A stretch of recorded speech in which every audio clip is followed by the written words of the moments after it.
Oh, hey now, as of September 3rd, Kick is adding a Concord streaming category. Maybe they're doing better than we thought. And here you have Ross Tweets Games.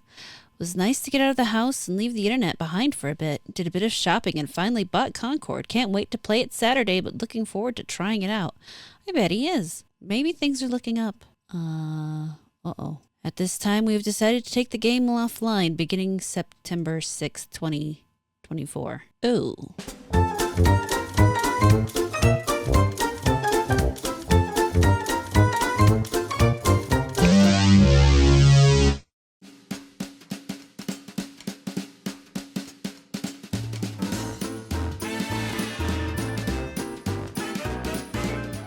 Hello, my friends, and I hope you're having a fantastic day. Today, obviously, we're talking about Concord. I'm sure you've heard by now 100 different times how it is, in fact, shutting down September 6th, less than 2 weeks after it actually released. They're obviously speedrunning their way to closure. On the plus side, with all the advances we've made in current day, you won't find it in any landfills because not a whole lot of people bought the physical copies. So at least we've saved that environmental disaster. And of course, the responses have been all over the board. You have people who are happy, you have people who are angry, you have people who are sad. And it's funny who the people that are angry, who they're mad at. You have Jason Schreier, who of course starts off by simply reporting that Concord is going to be pulled from the gaming stores and that everybody's going to be refunded. But of course, he follows it off with every time a live service game with no hook or strong word of mouth fails to penetrate an oversaturated market, the most annoying people on the planet will be there to blame diversity. And in fairness, we don't necessarily blame diversity on this one. While I wouldn't say that diversity was its strength. Neither was character design, gameplay, or anything else for that matter. It was just a bad game all the way around. Now, whether you can attribute that to the developers being diverse or not, I think there's a lot of things to be discussed there. However, in the end, it doesn't matter because it was just a badly made game. And of course, you have Melee Games, POV, your Jason Schreier, tweeting today. They are an amusing people. You should definitely head over and check them out. Meanwhile, we are going to check out Khalif Positivity Peddler Adams, who is obviously not feeling very positive today. He says, I just absolutely hate that the Chuds will take this as a win. It will embolden them to be even worse. I hate it so much. And as you can see, my response was that there simply wasn't an audience for this game. You can blame the Chuds all you want, but the fact of the matter is the non-Chuds didn't buy the game. They didn't play the game. It doesn't matter who you blame. Nobody was playing this game. They didn't want this game. On the same vein, you have another fellow who says, reminder to the world's most annoying people, this game dying isn't some win against woke. Leftists didn't give a shit about it either. And I will say that is probably one of the best statements out of all of them. Nobody cared about this game. I am glad that this person could at least admit that the leftists didn't care about it either. Now, I don't know what game leftists have shown up for, considering that Suicide Squad and Dustborn also failed considerably. But it goes back to that whole thing is if you make a good game, right or left doesn't matter. Because a good game will transcend political views and will in fact create its own diversity. But they don't understand that. Finally, in the angry people zone, we have a fellow who says, Dear fanboys, when a game on the console you don't own doesn't do very well, whether it's Concord or Hellblade or NES World Championships, it's not a win for you. Nobody won. Well, first, unfortunately, this person is the head of gamesindustry.biz. One would imagine he would understand that this game didn't just come out on the console. This also came out on PC. So the idea that the fact it came out on a console has anything to do with this is a tiny bit confusing to me, you know? And as for who won, yeah, you know what? It's not a win necessarily. Though many people will kind of look at it as kind of a win. It is, I look at it less of a win and more as a reaffirmation that if you put out a bad game, you become a loser. And in this case, when you put out a bad game, the publisher becomes the loser. To continue along with the still angry yet not blaming the chuds, but at this point blaming the industry itself, you have hot take. I don't think we should celebrate when tone-deaf executives get to keep their jobs while the devs that slaved away at a project that went through development hell for 8 years are let go.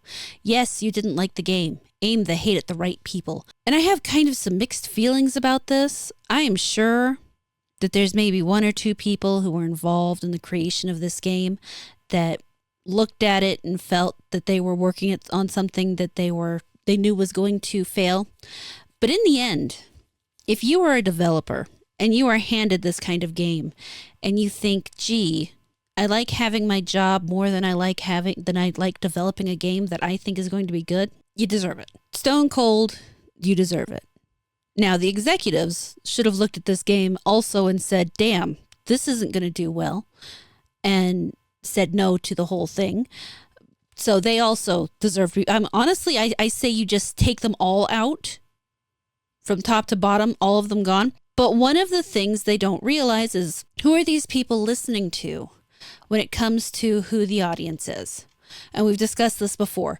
The idea of marketing firms, consultancy firms, these are the people who are telling the executives, telling the devs what the customer wants to see.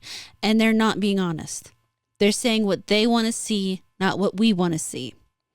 And this is an immediate consequence of listening to an intermediary instead of actually listening to your customer. Same vein, this game was doomed to failure, unfortunately. Sony is more interested in the business model more than the game, and the timing on it couldn't have been worse. It's a real shame since it's clearly well made. I don't know about the well made part, but you know what? He's not entirely wrong. Sony was far more interested in the games as a service model than they were in a innovative game, because there really wasn't anything innovative about this. It was a straightforward hero shooter with terrible character design. I shared with you the Sun Grand Studio fellow Jorel, who broke them down. He had a new video out, by the way. You should check it out regarding Concord. It's a great video. Definitely give it a look. But I mean, it's obviously a game. It's a game that worked, but it's not well made. I mean, I guess it depends on how you're defining well made. We didn't hear a lot about any bugs or anything, but there weren't a lot of people playing it, so we wouldn't hear a lot about bugs. This fellow, there needs to be a fundamental shift in how games are made right now, because there is zero industry sustainability if our process remains as they are. That shift must be worker driven. It will never come from a C-suite. The gods will not save you. And while I don't disagree with him, I feel the same way for a different reason. He's saying it more in the communistic, we need to take over, own the means of production kind of way. I feel it more in the decentralization, everybody owns their own studio kind of way.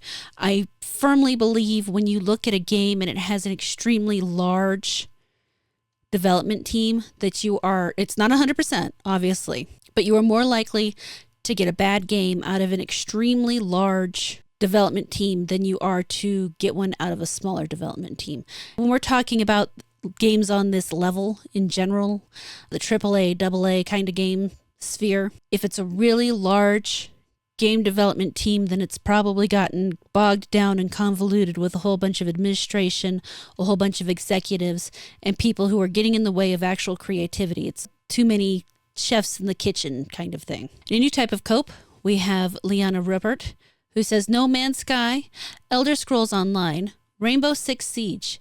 There are so many games that have proven that this doesn't mean the end. With the right moves / right support, we could see Concord come back in a massive way that it's a win for players and the devs. They've got my support. She's not wrong.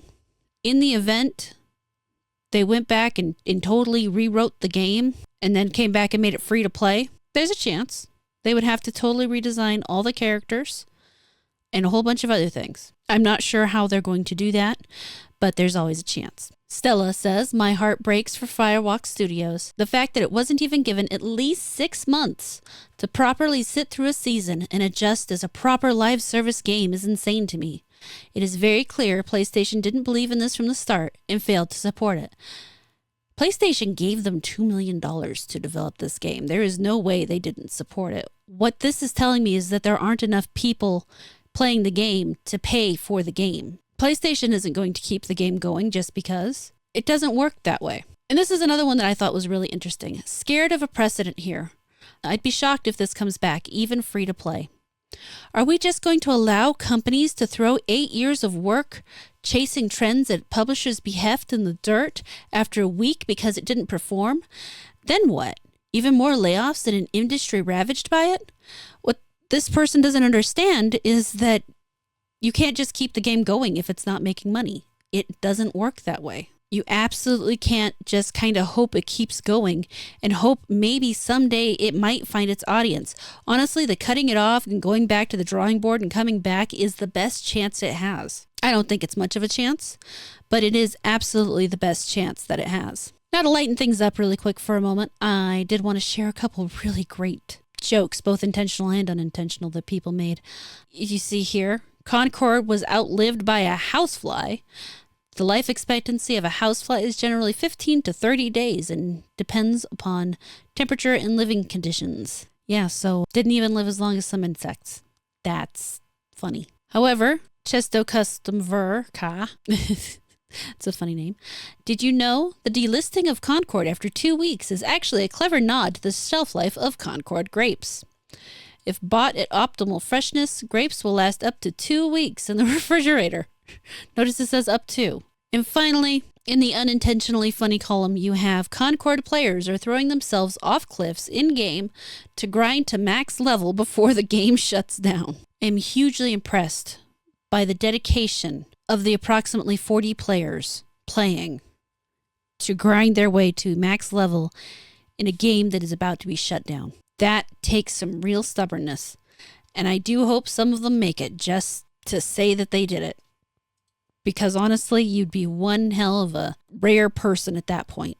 And where would the conversation be without talking about people who had a different point of view? OTC Quack says Concord had no day one launch server issues, though to be fair, normally server issues are caused by a large influx of players overtaxing the server, and it definitely didn't have that. So that was more of a positive in the fact that nobody wanted to play it. It's one of those funny things I've always found about new online games is people being upset about the servers falling. I don't care how good a dev is. I don't care how good a publisher is. I don't care how smart a group of people think they are. They always, across the board, 100% of the time, underestimate how much bandwidth they're going to require for the people who are jumping into their game all at once. And they always will. It's ridiculous, it's funny, and it's just a fact of life. They're almost, okay, unless you're Concord, you're always going to underestimate how much server space you need. No pay-to-win microtransactions, no battle pass, planned weekly story updates, which nobody cared about. That was really the only hook that they kind of had, was the idea of the story updates. And I've said it before, the only multiplayer shooter I can think of that people play for the storyline at all is the Destiny and Destiny 2. I don't hear anybody ever talking about the storyline in Overwatch, Valorant, or any of those other games. Call of Duty. Who talks about the storyline in Call of Duty? Nobody cares because it's not about the story. It's about, getting the characters and shooting each other. It's one of those things that I don't know why. If they wanted to do a story-based game, then they should have gone single player. 16 playable characters, PS5, PC crossplay, $40 day one price. It had things that we wish other games would launch with day one, and it still failed. It wasn't the $40 fault. And it wasn't. I firmly believe the $40 made a nominal difference. I think if they hadn't had the $40 price tag, they probably could have seen the same numbers they saw during the beta. But I don't think they would have ever gotten much higher than that. And I think we'd have ended up right back where we are right now, just a few months further down the line. There's just no way that it would have ended up the same way. Another good perspective, Xbox puts out a bomb like Redfall and keeps selling it. Sony puts out a bomb and recognizes it isn't the standard players have come to expect and offers refunds immediately. Good guys, PlayStation. Sony pulls Concord from sale and will refund customers. Now, as much as I do think Sony should be applauded for giving the refunds, I don't think they're doing it out of kindness. To some degree, they were obviously trying to salvage their own reputation. But in others, they're just looking for the tax break, which is all this is going to be at this point. There's no way they're getting this back out by the end of the year. So the huge loss will at least make up for whatever profit they might have somewhere else. If there are any at this stage, we'll find out. But it has been a wild ride.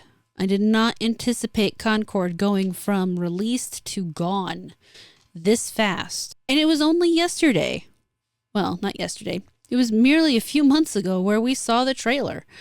The hype for this game didn't exist. The excitement for this game didn't exist. So many people had no idea this game was coming out despite it being in the Summerfest, despite it being talked about vaguely, even by YouTubers that are negative. You know, you would think that would get some of the word out there somewhere, but no. Obviously, the negative press didn't do anything for its sales. An excellent contrast to what is being going on, and almost literally the exact opposite side of the scale from what has been going on with Concord is Deadlock. Deadlock went from not even being announced to having 90,000 players to now their all-time peak is 171,490 players, with 43,000 players on right now at 2:40 a.m. Mountain Time. They're literally doing the exact opposite of everything Concord did.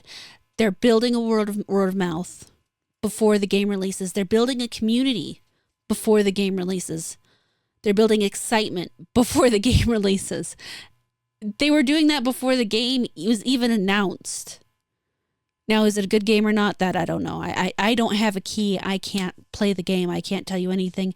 And honestly, I'm so bad at shooters, I wouldn't trust my word on it anyway. But it is funny to see how polar opposite they are. All that said, guys, what do you think about this? Are you as weirded out as I am about how crazy this is? It's absolutely insane. I want to hear your thoughts down in the comments. Thank you so much for watching this video. I really hope you enjoyed it. Please like, comment, subscribe, and turn on the notifications. If you really liked it, you can feel free to share it around, and I will catch you later.